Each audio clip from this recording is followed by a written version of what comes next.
আসসালামু আলাইকুম। আজ ২১শে বৈশাখ ১৪৩২ বঙ্গাব্দ এবং ৪ঠা মে ২০২৫ খ্রিস্টাব্দ। আশা করছি সকলেই ভালো আছেন। ইংলিশ ভোকাবুলারির নতুন ৫টি শব্দ আজকে আমরা জানব। পাশাপাশি শব্দগুলির বাংলা অর্থ, ইংলিশ প্রোনাউন্সিয়েশন এবং লাস্ট প্রান্তে আমরা একটি বাক্য গঠনের চেষ্টা করব। ভেজাল মেশানোকে আমরা ইংলিশে ডক্টরেট বলতে পারি। এর আগে এই শব্দগুলির দুটো সিনোনিমস আমরা দেখেছি। একটি হলো টেন্ট এবং একটি হলো ডিফাইল। শব্দটি একটি ভার্ব, স্পেলিং DOCTORED, ডক্টরেড।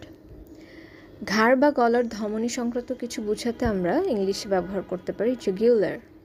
এটি একটি অ্যাডজেক্টিভ, স্পেলিং JUGULAR, জুগুলার। লুট করাকে আমরা ইংলিশে পিলেজড বলতে পারি। এটি একটি ভার্ব, স্পেলিং PILLAGED, পিলেজড। তন্ন তন্ন করে খোঁজা বা লুট করাকে আমরা ইংলিশে রানস্যাকড বলতে পারি। এটি একটি ভার্ব, স্পেলিং RANSACKED, রানস্যাকড।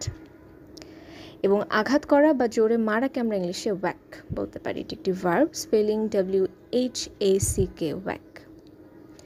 শব্দগুলো দিয়ে গঠিত একটি বাক্য অনেকটা এরকম হতে পারে: the doctored report concealed how the invaders had pillaged and ransacked the village, leaving the mayor with a nasty whack to the jugular that nearly killed him. অসংখ্য ধন্যবাদ।